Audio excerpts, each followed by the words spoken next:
Hello and welcome to the two-man power trip of wrestling. I'm your host, JP John Paz. With me today is a very special guest, a former five-time WWE Women's Champion, a former Divas Champion, and of course, a former three-time TNA Knockouts Champion, Miss Mickie James. Mickie, welcome to the Hello, two-man power hello. trip. Oh, thank you. Thank you so much for having me. You've got so much going on. Like, I don't even know. Where did you want to start? You want to start with the July 10th? You've got a big country music Oh, resurgence, if you will. You're starting again. yes. Oh, you want to? Yeah. Well, I just released my latest single, Grown Ass Woman, and I released it with Chapel Heart, and it's doing really well. But I haven't played out a music show since prior to COVID. My last show was like when I opened for Big and Rich back in my hometown. But yeah, the single's doing really great. It's getting a lot of airplay. It's just, really just starting to pick up. And those girls are incredible. So they're going to kill it. Like I'm telling you, they're about to blow up. So the fact that I was able to now be their friends and get to know them on a personal space, and we're shooting the music video next week and stuff. But that's been really, really fun to be able to write and like just record and kind of get that synergy off of them. But yeah, so my first show back since COVID, back in my hometown at the Canal Club. In Richmond, Virginia, July 10th, right? Yeah, can't wait. Yeah. Is that a good market for country music? Seems like it would be. Well, yeah, I mean, that's kind of where I grew up. Obviously, that's downtown in Richmond, but I listened to everything when I grew up, but country definitely seemed to be the one that resonated with me when, as far as some of how I wrote, how I would tell my stories, like it just felt more authentic to me. But yeah, it definitely has a huge country base. Yeah. Were you always like a good singer? I'm just always curious. It's like, okay, she's a wrestler, but oh wow, where did this come from? She's a good country music star. Like she's a Oh, good singer. thank you. Thank you. I was never like professionally music trained, and I don't think I'm a Carrie Underwood or Faith Hill by any means. Don't get me wrong. I think that I have a unique sound, and I think my songs tell a unique story, right? Like, and for me, it's an outlet, right? So I would sing in like the choir every now and then, or sing in chorus. We did chorus. I played the violin for like 5 years. I think music, I wanted to sing. I always wanted to sing, but I just didn't think I was very good at it. That was the reality. It's like I never, because I was so invested in my horses at the time, I just never really, aside from just singing on my own privately, I never, and this is pre social media where you would just you could do it on Instagram Live and like really get known that way. I think a lot of people are finding that there's a lot of stars coming up out of nowhere that they never even expected because of the power of social media. But yeah, I just didn't think I was that good. And, but I think that I've taken vocal training since starting to just kind of be able to learn how to move my notes better and stuff like that. With Ron Browning, who he does Winona Judd, and he does them. So he worked with a bunch of different people, but yeah, I don't know if when you say, oh, I think I'm an acquired taste, some people think I'm really great and probably some people don't like my music at all. And that's just music in general, right? Like not everybody but I hope you like my songs. And I think I tell a decent story, and I try to tell a decent story in my songs. Like I tell a story in the ring. So maybe. Was it always an aspiration to sing, or did it Oh, just kind of? yeah. Well, no, I used to record myself. I would record myself in my room, singing in my little microphone in my thing. I just, I just didn't really, I don't know why I never actually, I think because I just didn't think it possible for me, because I recognized that I wasn't as powerful as a singer when I look at these Mariah Careys and Whitney Houstons, that's who I would sing with, most of the time, or, and even in the Stars. And I'm going like, wow, that seemed like such an unobtainable thing for me. Like, I don't know why. I think because I looked at those as like mega superstars in the sense of like, that's so cool, and the power of their voice, and to be able to move someone to the point of tears with their voice and with the message that they're singing. Like that was just super powerful to me. And I think that's also why I found wrestling, or found myself in wrestling, because I was equally a wrestling fan in that same capacity, but it was more in the acting and the theater of it all, and the characters and the stories that they would tell in that. And even that I felt was super unobtainable for me until I found myself in wrestling, right? Like, but looking at it from a fan's perspective, I was like, these guys are larger than life. It's like they're superhuman. Like, how do they even find these people? You say these things as a kid. Oh, I want to be this thing. I don't want to be that thing. But then all these no's in life, right, talk you back off of it. Like, so that's my newest realization, is to like try to wish like you wished when you were a kid, because I think that you had zero reservations of how big, how unlimited you would Yep. reach for. So yeah. Did wrestling kind of like launch you into country music, or was it always kind of there? Or was it like somebody said, "Hey, you're so famous and you want to sing, let's do it." Like Oh, how did no. you make the jump? No, that was actually the opposite of that. Oh, okay. Yeah, it was more of I had been sitting on songs and I had been writing and writing, and I've always I wrote in school. I studied, I did like creative and novel writing, and um it's weird to think back, because I was like, that was art, and a lot of that stuff is where I was always more focused in my studies in school and stuff. And I even got accepted into like this literary arts college that was when I was like 16, and I was so young, and my mom's like, no, I'm not sending you to, Maine at 16 Hmm. years old, and you're going to miss your proms, you're going to miss, and you're 16, and no. And I'm like, Right. okay. But it's just weird. I think because of storytelling, and maybe because I'm creative people, you kind of live in your head and like think of all these things, and I just had to get them out and get them on paper and just write them. And so I have notebooks and stuff of like just jot it down ideas, or and what I found is a lot of times, and then that was when music really spoke to me, because we travel so much with wrestling, and you're in the car and you're driving. I'm singing all the time in the car for 3 hours straight Hmm. Yeah. to all my favorite songs. And I found myself, because then, you get bored of the same songs and there's all that stuff. So I would turn the radio off, and I would just, for an hour, and I would just think of all these things, and I would like speak them into my phone just so I wouldn't forget them, so I could go back and elaborate on them later. And then even when I was like started to write, and I found like myself writing in like a lyrical form, more of like a melody. And it just really kind of kept sparking in that passion of like, you really should do it, just go do it. And I think that was the one thing that I always thought I couldn't do. And so I had an opportunity then, and I go like, I've had this collection of songs, and even if there's just 3 of them that are halfway decent, and then I could just lay down in the studio. It was more of a project for me. It started, if I just want to do it to say that I did it, so I can just release this, like, I didn't think I was capable of doing it, that fear. And in that, you know, a whole, like, I found myself in Nashville more. I found myself working with songwriters that, um, really wanted to help me, because, and then it was my first producer, Kent Wells, who goes like, I think like you got some really great stuff here. And I think you sound so different and your story's so different that I would personally like to take a chance on you, and the sense of like, let's do this album, let's look for music around town, let's put 3 or 4 of your songs on it, let's just do an album. And Kent's amazing, and he's the guitar player for Dolly, like he's just incredible, and he knows this. And so I just trusted him with my first album. And I think that the ability, and for him to have faith in me and say, hey, let's do that, like really gave me the confidence to go like, okay, I can do this. And I really want to, and it's so fun and so different, and such a release for me. But as far as that crossover, it's not like that. Like, I think that people had these perceptions of like, oh, she's gonna be super successful in music because it's just gonna cross over. But it doesn't, I mean, you look at Dwayne Johnson and how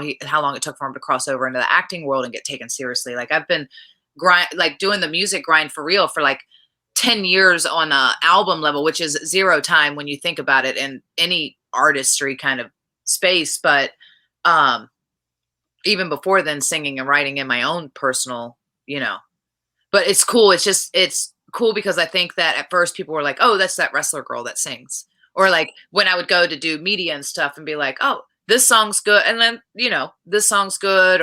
But it wasn't like a taken seriously as an artist. Like, it wasn't like that kind of, it was cool that I was doing it, but it was a crossover thing. And I think now 10 years into it and still working, and now this next album coming out is all my own stuff, like all original stuff. I think it's just building those relationships and working with people. I've just made more friends, and I think I've gotten more respect for doing it the grassroots way. But that's the only way, like that's how I did it in wrestling. So that's what worked for me. And so I think that to be taken seriously, I had to do it the same way in music. So yeah. Is it almost like hurt that you're a wrestler sometimes? Like, oh, this wrestler getting into like doesn't nobody takes you seriously at first, like that kind of thing? Yeah, I think so, but I don't think that that's exclusively to wrestling. I think anyone, and I don't know why this is, but I think anyone who is super successful in anything, like whether it be baseball or acting or anything like that, once they're super successful for them, like in one thing, I also think it's hard for the public to then go like, oh, but now they want to be this other thing. They want to do this too, but they're really good at why can't you just be that? Like that's what we love you for. Like I don't want you to do this other thing. Like you know what I mean? So there's a little bit of Yep. that as well. And we've seen it with you know, baseball and basketball for actors and actors crossing over as musicians or musicians trying to cross over into acting. And it's really unique to see because I'm like, well, if they're really good at it and they love it, then I hope they are awesome and I hope they are successful at it. And that's just my mentality. But I think that's a lot of the perception too. It's hard to accept someone in something else once you've defined them in this one lane. Yep. Michael Jordan went to go play baseball. Everyone was like, "What the hell? Come What on!" are you Yeah, doing? yeah, Yeah, yeah. What are you doing? You're so successful and you're like the man. Like, why are you going over here? No, we want you right here. And yeah. yeah. And it was hard for him to be taken seriously or like get they were so much heat around that. Yeah.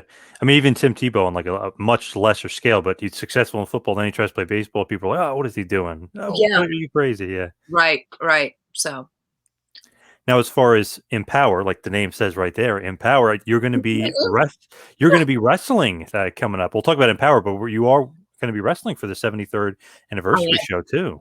I did. I just announced that on Instagram Live yesterday or the Yes. other day. Yeah.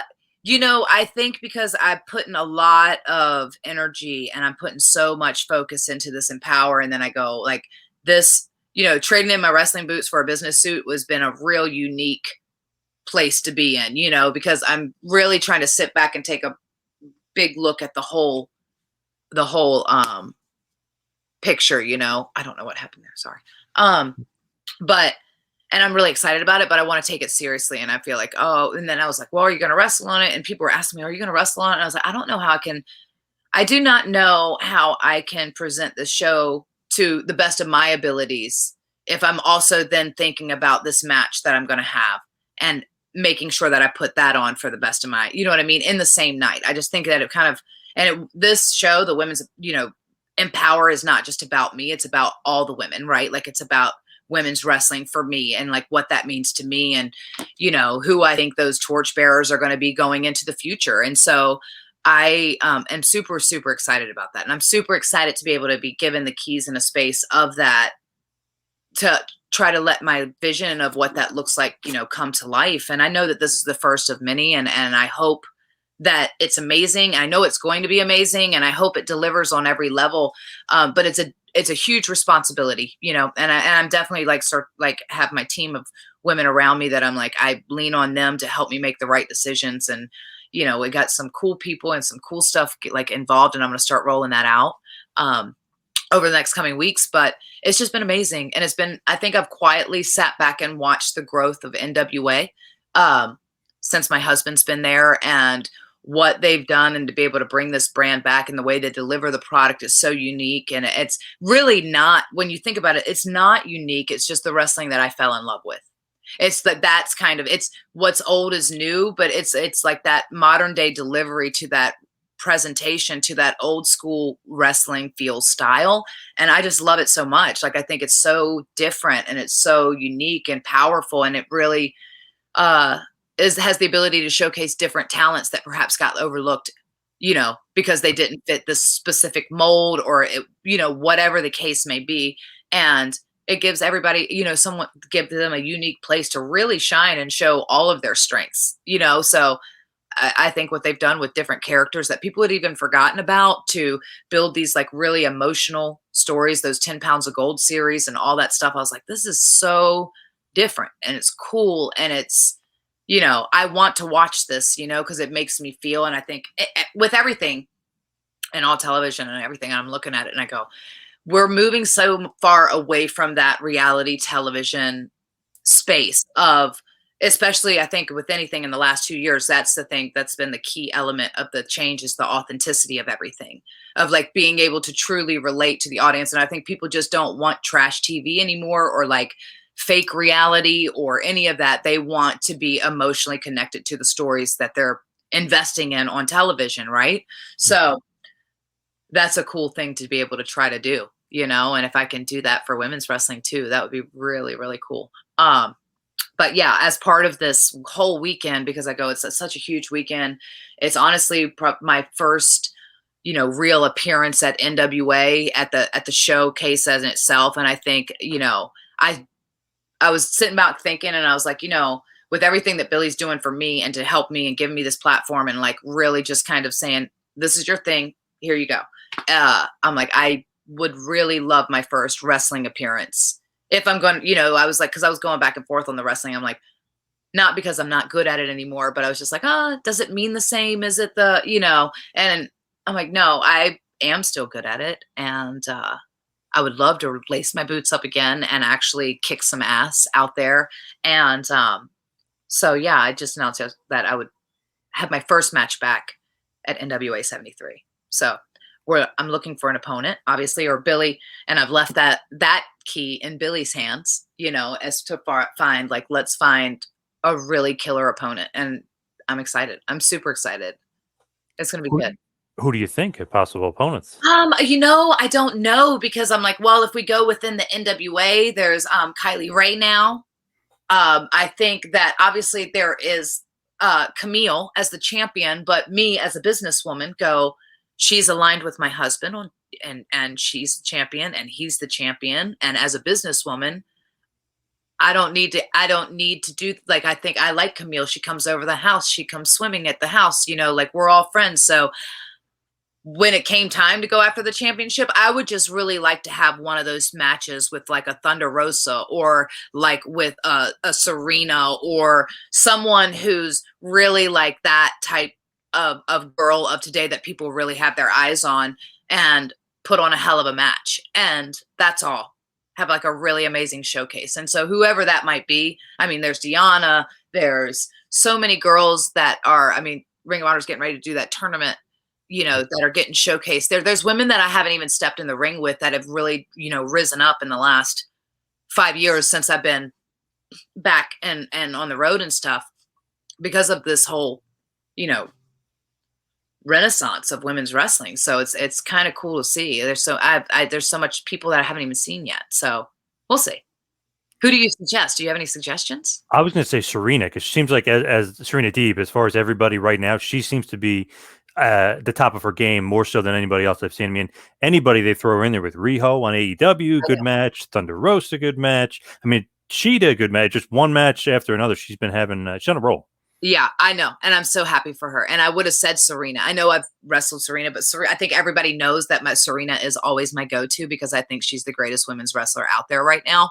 And I've always felt that way. I always have a, kindred spirit with Serena, because I remember her when she first moved to Louisville and OVW when she was just a kid. She moved from Virginia. So there was already like a little bond right there, because we're both Virginia girls. And then I've just loved her from day one. She's always had so much passion and raw talent, and it just clicked right away the whole time, and even when I first got called up the first time, and that's when she was really starting to get her. And I just watched her grow from there to debuting on television and getting her head shaved and that whole space. And I felt like even there, she never got a chance, because I felt then she was better than a lot of the girls, most of the girls there. And definitely probably better than me. I don't know. I don't know. Maybe we'll see. No, maybe we'll see. At any rate, I really think that of Serena. I've always held her, because it wasn't just about the like it was the details and the character and the in between stuff. She could just wrestle, like, and I just appreciated that so much, because that's what I wanted to be able to go in there and go, and still check all the girl boxes. But when it came down to bell time, like, you could go with anyone. And Yeah.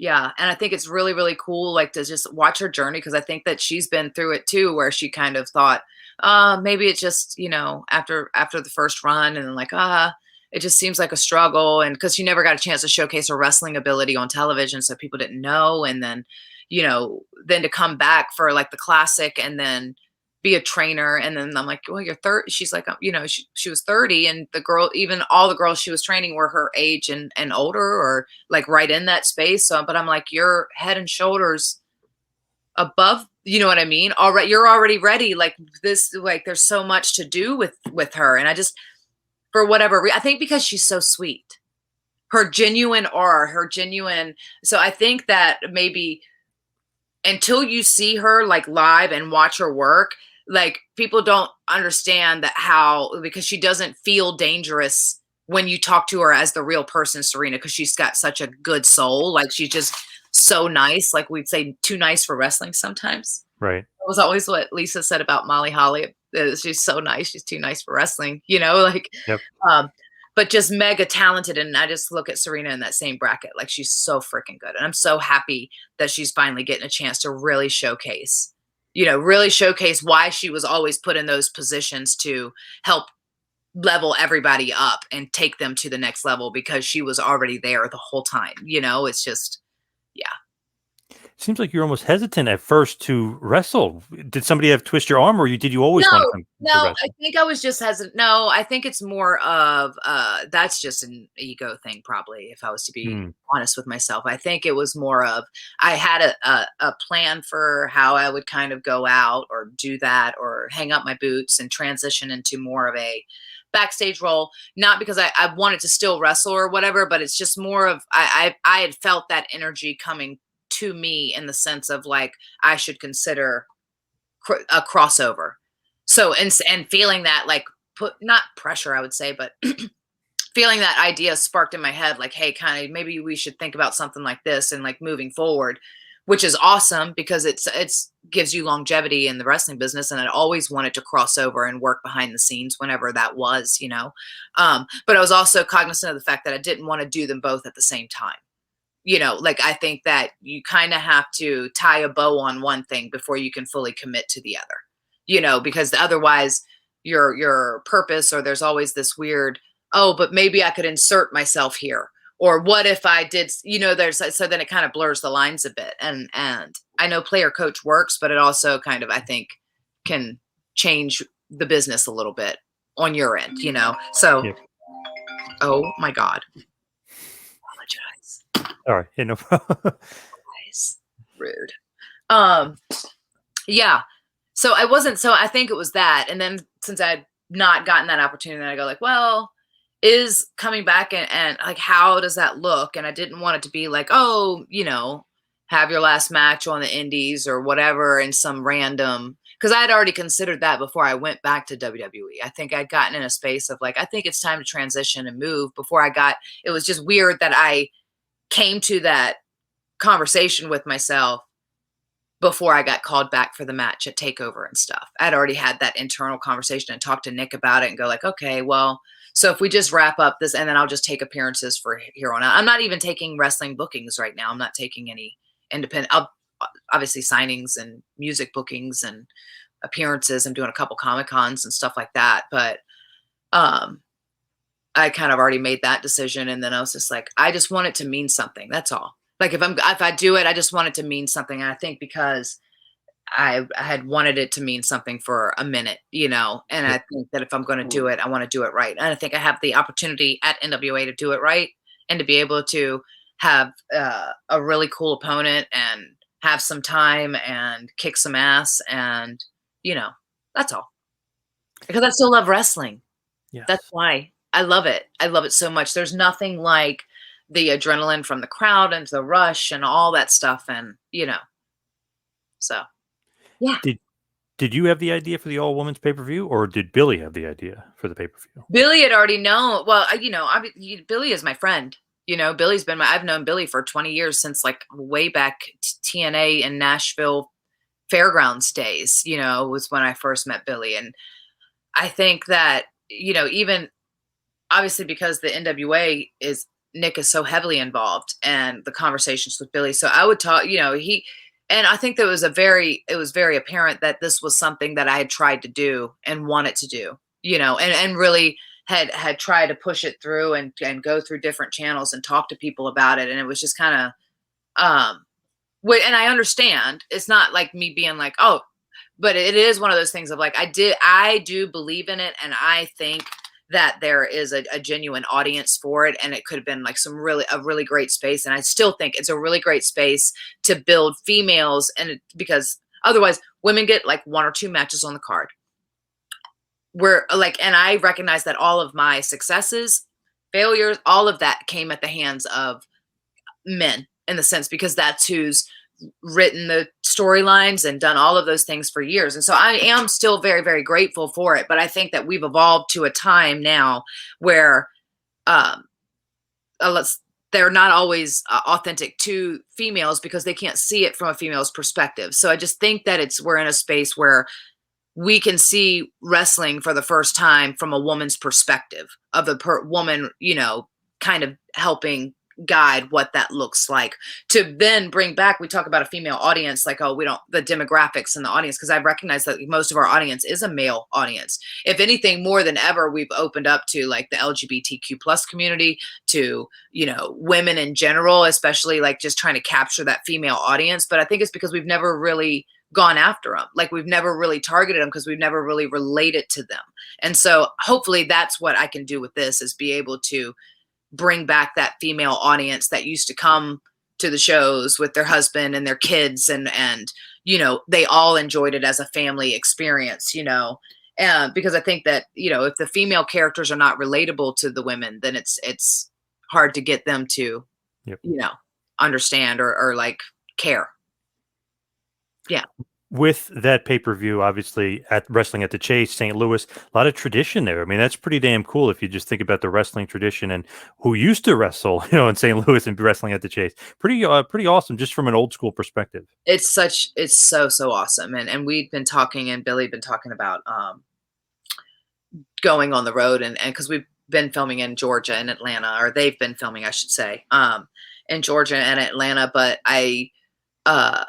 I think that the way this happened, it just kind of all fell beautifully together, because, people have been trying to get into a Chase ballroom for like almost 40 years, and they just were not interested. They didn't want wrestling there. They just weren't interested. And I think for us to be able to go back 30 some years later since Wrestling at the Chase, is huge. It's huge to the point where like they had the local news come down and do live from the Chase Ballroom. Historical NWA is coming back for the first time. It's like, this is a huge thing for St. Louis. It's a huge thing for us. And I think the energy, especially coming up out of this pandemic, through the ability to run and be in a space that is so historic, to go back for the anniversary show. And NWA 73 was already going to be huge, but now to do it as a double night, double feature event, and for the first time ever, NWA to host their first female, and for them, such a historic, I think, alliance, and really like the foundation of the wrestling business as a whole, to then step up and say, hey, we'd like a space for women to be showcased as well. I think that's a pretty powerful thing. And for me, I look at it too, and I go like, it's really ironic to me that it took Billy Corgan, who is, mostly known for his success in the music industry, and who has pretty much they've brought the NWA back to life, kind of together, and done all of this, and really gotten all this steam behind the NWA, to then go like, to me, who most people know me from wrestling and all that, and my career there, but have aspirations and like this love for the music and have been grinding and stuff, to go like, well, actually here, Mickie, like, I believe in this and I believe in you, because he knows me and he knows like how I think and trusts me. So he's like, I think that we could do this, and I think that let's do it. And I'm like, it's just ironic to me. Mm-hmm. It's interesting, right? Like, it's just never what I would have never written that ever. and I just interviewed him probably about a month ago or so. We're talking. I just can't believe how much of an old school fan he is. I mean, the tradition of Sam Mushnick and the NWA, and obviously Harley Race, who Nick knew very well. I mean, just Mhm. like all kind of came together. It's just very interesting how big of an old school fan he was. Yeah, and his synergy and love for the business. And I guess, yeah, even when I met him way back when, I was like, I didn't realize that he did love the wrestling business so much. Like, I just remember him being there, and I was like, cool, because I'm like a Smashing Pumpkins fan. I'm like, he's awesome. Like, that's cool. I didn't realize how much he truly like loved the business until like as we got to know each other and would have conversations about wrestling. I'm like, actually, he gets it. He does understand, and he actually does love the business. And like even seeing what they've done with the NWA since then, I'm like, this is really unique and it's powerful. And I think it's a different way that wrestling hasn't really been seen in so long, that people are like that whole what's old is new, and what's Yep. if it's broke, if it ain't broke, why fix it kind of thing. So, we spend so much time like trying to, I think, be taking legitimately in all these other spaces, that we forget at the core of it is still it's wrestling, and it's about these characters and these stories and this cool um thing that makes everybody kind of just love it. And that's what like throws it back to, I think, that a lot of our audience too goes, these are people who go like, I want my son to watch this because this was the experience my dad and I had, or whatever, because this is wrestling to me, so yeah. Yeah. Yeah. Very, very, very cool. Very different too, because obviously there, has, like you said, Chase Ballroom. There has been wrestling there decades. Yes. Yeah, it's really, really cool. And the fact that we were able to get that and get it for the 4 days. So we're doing, obviously Empower the first night on the 28th, 29th, the anniversary show, NWA 73. And then the next 2 days, we're doing the tapings.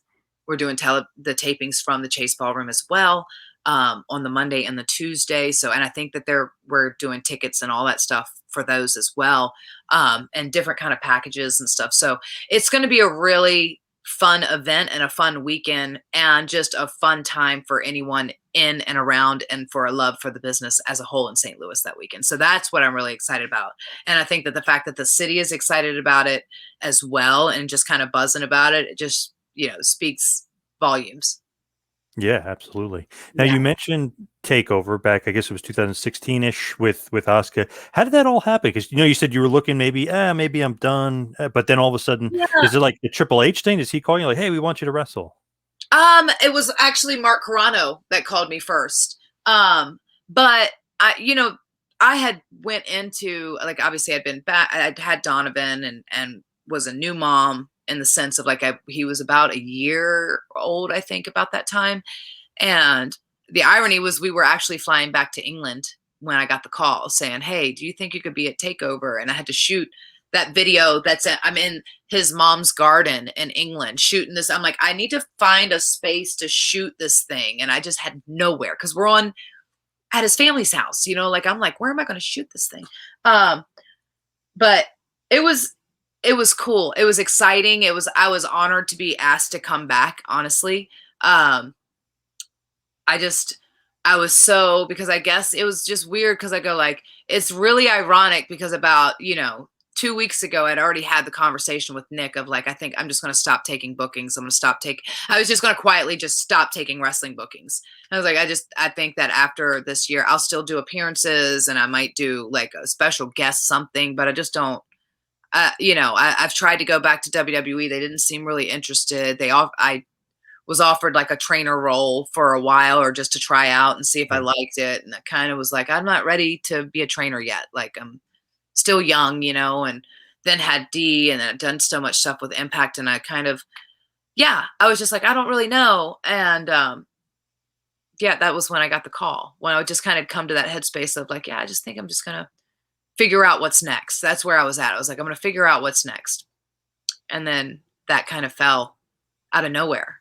And so, of course, I was like, actually, this is really cool. I was like, I really want to do this, because if nothing else, this could be that last match. This match Right. with Asuka could be like, I would be happy with coming back one last time and just doing NXT, and that could be that one last match, and then anything after that could just be like a special appearance, something like that, if I did anything. But mostly, that's really cool. And then out of that, like, I guess because we had a chance to really, and I had to build a really cool moment, I think. And it was awesome for me to be able to go back to Toronto because obviously I have so much history there with that crowd because of Trish and my storyline there. I just think like all the pieces fell together for me after I'd just kind of gone like, okay, that's cool. Like, whatever. It is what it is. Then they kind of like came together for me. And then out of that, I got asked to come back full time. And I was like, and it's so weird because we had just moved to Florida because I just thought like, oh, we're just going to move to Florida and Nick is still wrestling and I can start like working on like a business and something down here to kind of open and like get our roots down because he really loves Florida.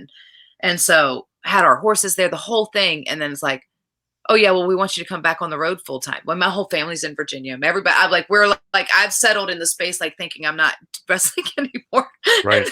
So yeah, we ended up, of course, I was like, yes, of course. Like yes. Because in my mind, I go like, yes, this is God, this is what I prayed about. Like I can come back, come back and make an impact and kind of go out the way I want. I can, this is it. Like, this is amazing. And it was, I had some really awesome stuff that I did, I really did some cool stuff. And I think the ability to be able to go back and work with those girls and they're so talented and I love them. I love that locker room so much. It was cool. It was just like, the last few years was just a bit like, oh, I've just been kind of, and whether it due to my first injury ever, like that actually caused me to get time off with my knee. Like, however, it's 20 years in the business, that was my first surgery. And I think that was really cool to go that long without really getting hurt. Like I've been hurt. We've all been hurt, but to have to take time off for that, to take real time off from anything, like that was my first. But it was also a good setback because I go like, oh, you're not indestructible. And, this is out of nowhere. And I was just like, damn it. And it was unfortunate because it was also at a house show. So nobody even saw it except for the people in Texas, Yep. at that show that day and it was right after I got switched over to SmackDown. And it's just ironic because all this stuff started happening right after, like, it was like that first conversation of like, hey, I would really like you to kind of consider like maybe if you would help in the producing side and that side. And I'm like, yeah, cool. Like, also, yeah, I would definitely consider that. I think that I've always wanted to transition in that space, but I think that I would really want to do some type of outro or something just so I can go like, okay, that's it. And then move over or whatever. And then the draft happened and I never debuted on television. Then I got hurt at the house show. And I'm just like, so then I didn't realize what went into an ACL, injury or the rehab. I'm thinking like, okay, this sucks, but I'll be back in 6 months. And there's like, no, it's 9 months before you can even think about it, so it's just like all these things that I'm like, whoa, it's crazy. That was crazy in the rehab and all that. And I worked so hard to try to get in a space to come back and be like, okay, this is going to be it. So I'll just have this big comeback moment and like do whatever. And then I really want to do. And then as I'm sitting back going like, okay, well, and I tried doing the commentary thing and I was like, asked to do like, why don't you commentary? And I'm like, yeah, I'll commentary. I don't know if I'm any good at it, but I'll try it, and, I had fun with that. And Vic and Byron, they were amazing to help like guide me and stuff through that. And it was definitely a learning experience because that job is way more difficult than people realize. So mad respect and kudos to anyone who puts on the commentary headgear. But yeah, it was fun. And I felt like I was getting better and growing in that, but I still wanted to, I think my hope was as soon as my knee was healed, I want to go back in and tangle it up for one, you know what I mean? And do whatever that is. And if we can build a character and make a character on the way out or do something, some type of cool business on the way out, that would be cool for me. Right. Just thinking wrestler brain. Right. And that's just it. We never get out of the wrestling brain. Right. Yeah. So, Yep. yeah. And I think this too, even the girls show is like something that I pitched around of like, I feel like, we had all the tools or there between the talent and the cameras and the location. And it literally would have been like, hey, let's do this thing. And the network and everything was already there. And we did already cultivate shows for for the male specific audience that women really weren't showcased at all on.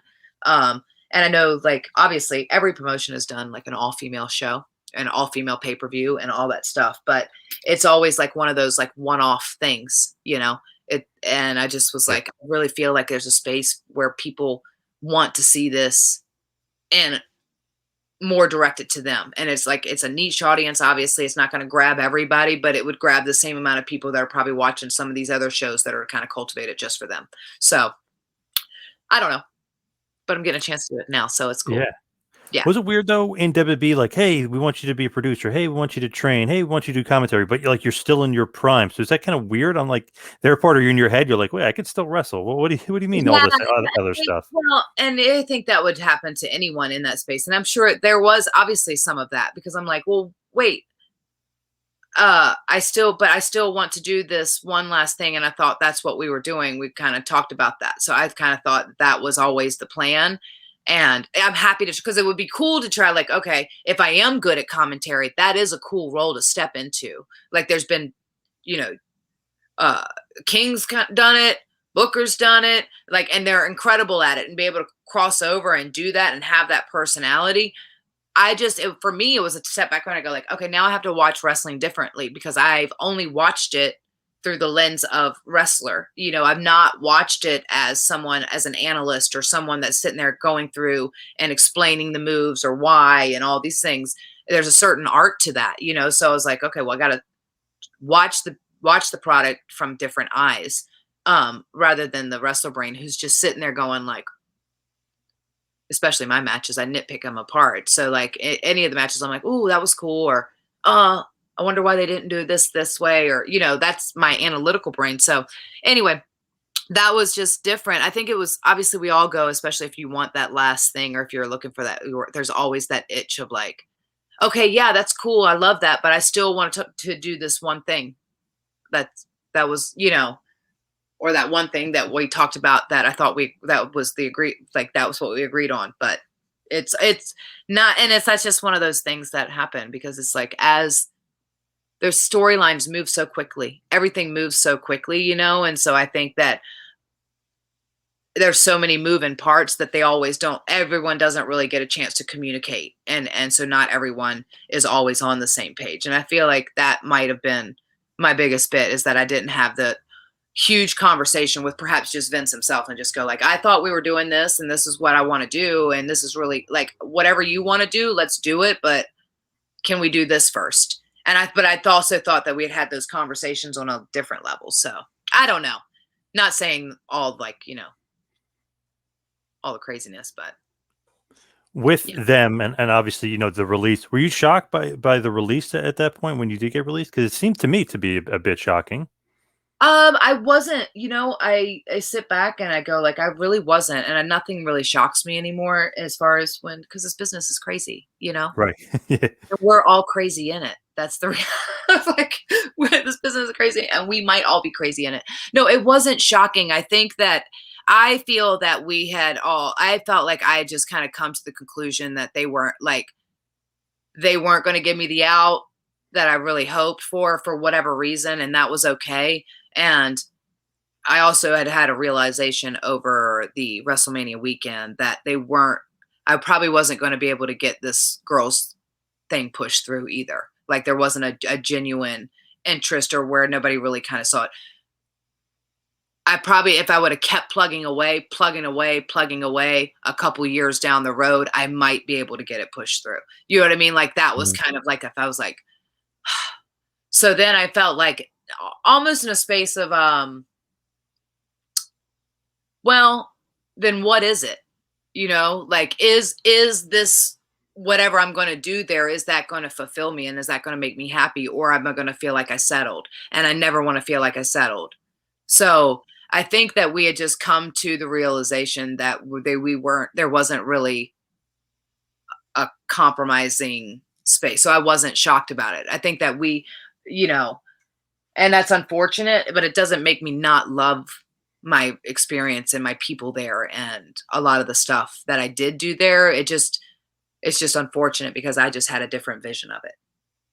But And I that's just it. And that's okay. You know what I mean? I'm not like bitter about it. It's just like, meh, that sucks. You know? Yep. I know That's you talked about it a million times too, like the trash bag thing. That was just so crazy to me because, like, is that really how they do it? And apparently, a few of the other people have been released, like, oh yeah, that's how they do it. It's like, wait, that's how they send back Yeah, talents, like personal belonging. To me, I was like shocked. To me, I know nothing shocks you in wrestling, but it's like, what the hell? What? yeah. Well, and I didn't even, I think that we get so used to craziness or whatever. I had almost forgot how offensive that was. You know what I mean? Right, In a right. real space. But then you look at some people and they go like, I don't see what the big deal is. Like, it's just trash bag. And I'm like, okay, but we're talking like thousands of dollars of gear in this trash bag. And I understand, this is me going like, I understand the reason of, I don't want this box to get left out on the porch and get in a pouring down rainstorm and then all this stuff to get damaged because it's not in a plastic bag. But there's also Ziplocs and all that stuff. And most of my stuff, because I have OCD, is all in Ziplocs, with the exception of like belts and boots and jackets. But all my gear were in their separate little Ziplocs and stuff.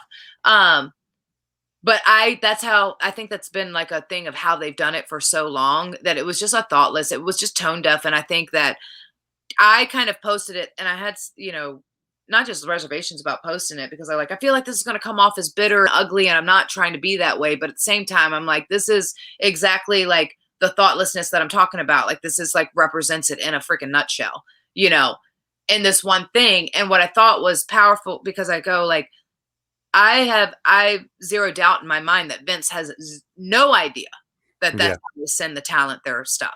He doesn't know that. Why would he know that? Yep. So, but it's frustrating when you feel like you're blocked from conversations for him to have a direct conversation, to say some things or to say it, because there's this channel of like power of like whatever that you have to get through it in order to have that conversation, to then go, this sucks, like this is not cool, and because I look at myself from, you know talent, and this obviously doesn't happen to the men as much, because the men don't have drawers with their gear, because girls, we have to have changes of outfits, whether it's like TV gear, wrestling gear, all these things. And unless they have like huge jackets or like those big pieces, which usually kind of stay in like a road case, kind of thing, then they don't get their stuff like that. And I got my stuff like that 10 years ago. Obviously, there's been a laundry list of girls have all gotten their stuff. If you had a drawer, you probably got your stuff like that.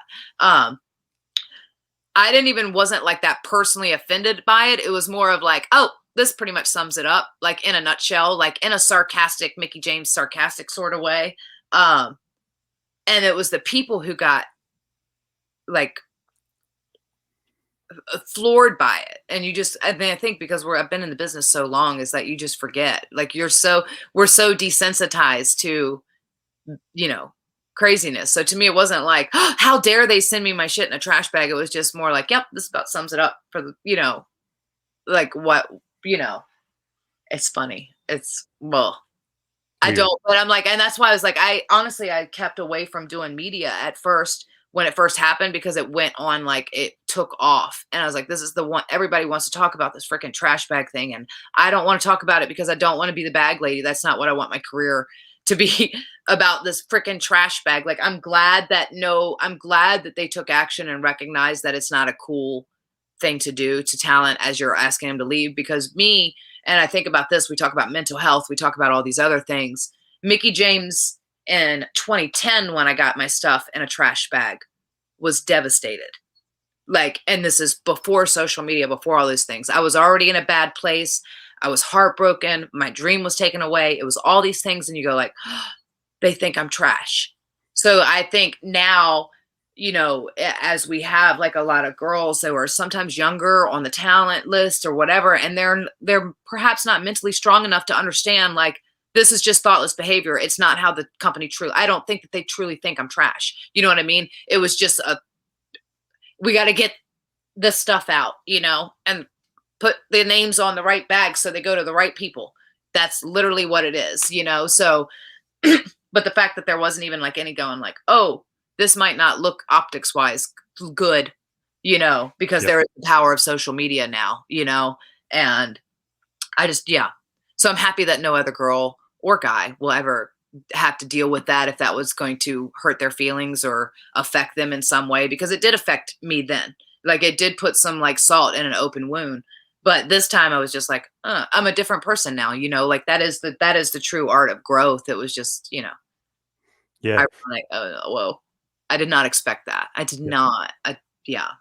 Triple H apology, Stephanie apology, Carano fired, Vince apology. I mean, it's No. got out there. I have remorse about, Carano getting fired, and I shouldn't, if he was not happy in that position, but Mark was my friend. I had a lot of conversations with Mark about some of these things that were bothering me in there. So, you look at it and go like, yeah. And the fact that, Johnny and Hunter, apologized in the sense, and that was cool, but it was also their language was very similar, and I think that Stephanie taking the time to like write a true, a genuine apology in the sense of like, I love Stephanie and I have so much respect for her in the business, and I think what she's been trying to do and really put forward is make changes in the way women are perceived in business and all these things. And it's not like a one person battle. That's just it.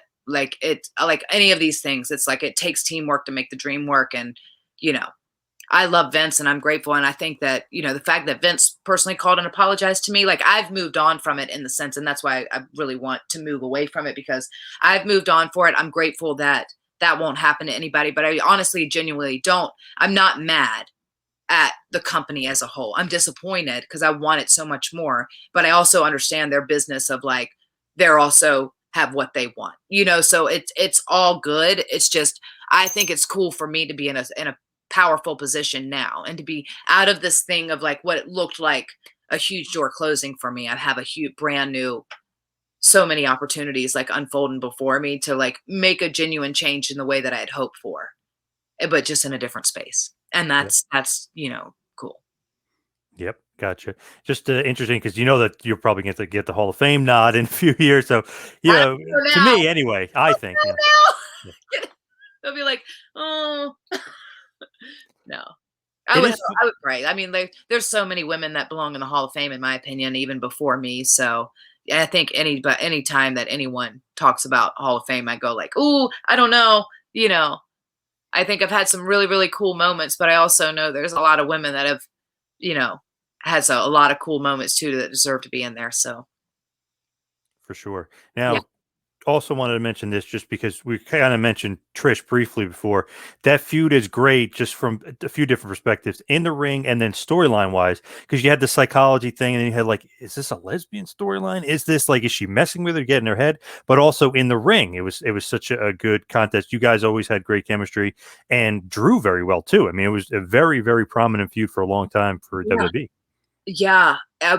So excited and happy, or blessed, I should say, about that whole thing.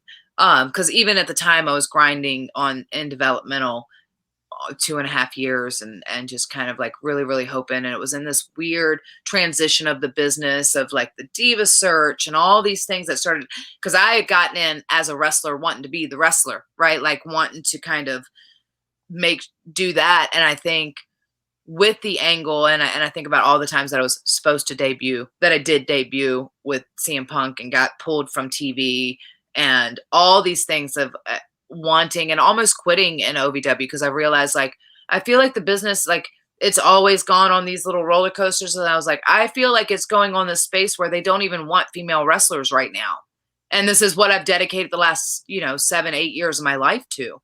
And I don't know if I'm even going to get a chance to, because I would see my friends get let go in OVW, and like, I'm like, this kind of, I don't know what to do. Like, I want to wrestle and I want to be the best. And I feel like even right now, like, they don't even want me because I am a good wrestler.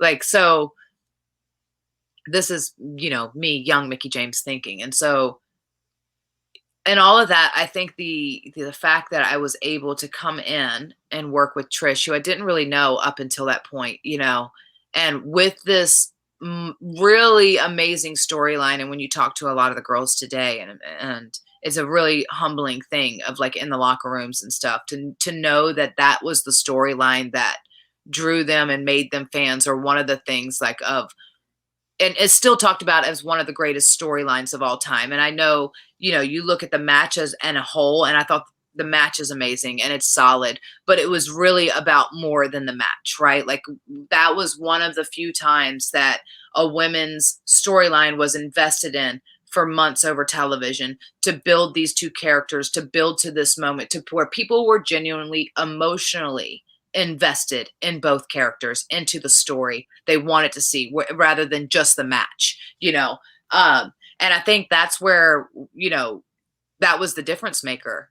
It wasn't a hot shot match that was built up over the matter of 3 weeks. It was an angle, a story that had developed and invested in, and taken the time to get to this moment. Almost, I debuted in October 9th, 2005, and all the way to April, we get to that moment. And Yep. that, I think that the fact that that much time was put into the development of my character and aligned with Trish right out of the start, who is still, the golden goose, like, it leveled me up to where that like, it put me in such a high position to that's where my career went. So all those other things that, like, happened, that didn't happen, that were taken away, I'm like, this is why. Because there were bigger plans. This was going to be, and I'm over prepared now, because now I've fine tuned every aspect of my craft. And now I could literally do anything they throw at me. And I think it was that beautiful art of the sexuality being thrown in and the different elements. But the fact that we then, when we wrestled, we delivered. And that was, yeah, there's a lot of times there's like these elements thrown in, but then the wrestling doesn't deliver, or is not the elements, but the match is just like, incredible, but it was a beautiful blend of all these, like, seasonings and things to make this perfect, like, bucket of gold, pot of gold. And it was great too, like, psychologically, because, like, you do the mistletoe thing, but it all leads up to, oh, she tricked her, like, kind of mentally, and got in her head, and then she wins the world title. So it's like Yeah. it led to something. It was building up in a nice way. Yeah, it was beautiful, and I always say, like, I'm so grateful for that. And I think that had my any of those things that were supposed to happen before, how different my career would have been. You know, how, like, what I think that I would have always risen, and because there is truth in that, like, the cream always rises to the top, the cream always rises to the top. Yes, cream of the crop. Yep. I'm thinking about my garden outside, the crop. My little garden is doing well. I got corn, pumpkin, watermelon, Brussels sprouts, green beans, tomatoes, strawberries, Oh, cucumbers, whatever you want. Although I'm nice. not very good with lettuce because my lettuce keeps overgrowing. However, I digress. No, but I think that it was just a cool thing. As we hit the wind down, head towards the finish, want to mention GAWTV, the grown ass woman. Yes. What's going on over there? I know Fred Rosser recently on. Um, you know, uh, we started that like over a year ago. We're just a year in, and we started it during, obviously, the pandemic. I'm sitting at home. Obviously, I was sitting at home, last bit of rehab on my knee, but also not really doing anything on television. So it's kind of like, I'm bored at home. But we had always talked separately, Lisa and I, Val and I. Our worlds have always crossed. Wrestling, that's what we do. We always circle and cross. And we were just like, it'll be fun. Let's just do it for fun. And let's just see what happens. We'll just get on the thing, and we'll try it. And we'll do. Val's so good at hosting and presenting and doing these types of shows. And I think, with all of our different places of where we come from in the business, and, our backgrounds and how we got in, and then where we were at the time. I mean, Lisa was retired.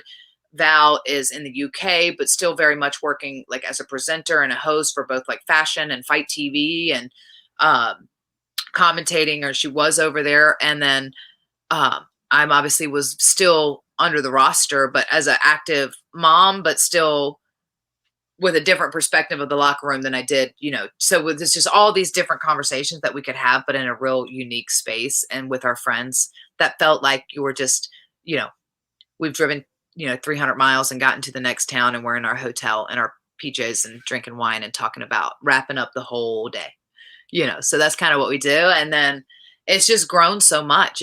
We have a podcast now, the Gawcast. Obviously we've kind of, in the growing, we've kind of edited, like, figured it out. Like, so we have a show that we do on Wednesdays. That's like a 30-minute episode that we're live in the chat room for the YouTube. And then we do a Patreon after party for all of our subscribers to kind of wrap up the show in general, and then answer questions live. We do the full unedited version on the Patreon to all of our subscribers, like, with ad free, but also the video. But now we've turned and put that in full audio form for free on the podcast, to be able to do a different show over there. So it's just cool, and it's just learning curves. But yeah, we got a lot of stuff going on with that.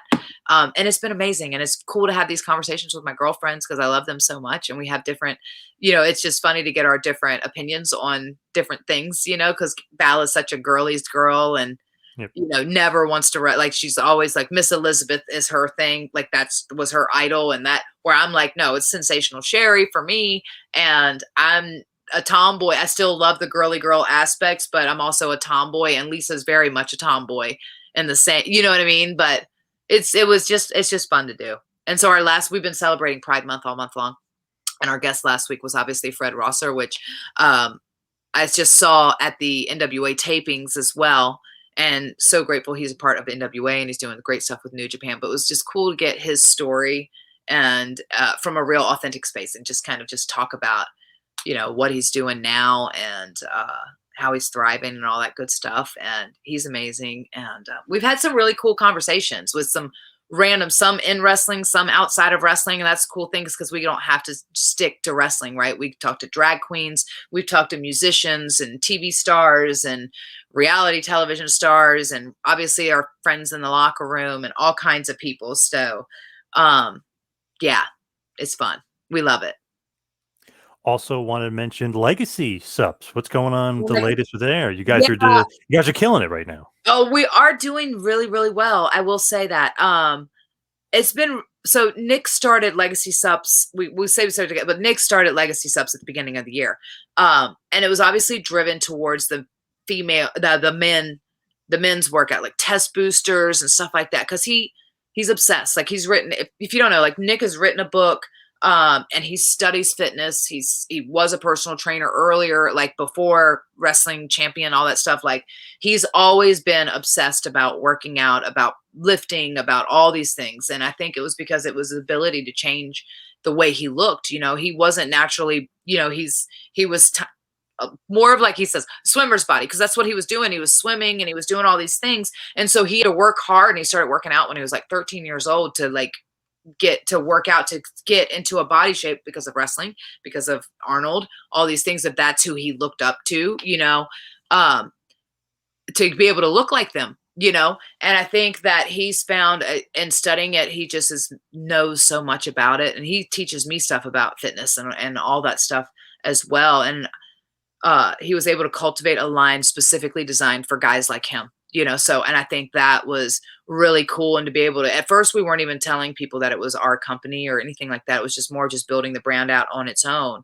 And then I was like, I think that people would really like to know, like, they would want to know why we're pushing this specific product. Like, then otherwise, because I think people have become so desensitized to like people trying to shove a product or shove something on them, and they feel like, oh, it's a paid advert, or they're paying you to put this product up. Or no, this is our company. It's our, and it's kind of grassroots, and we're doing it grassroots.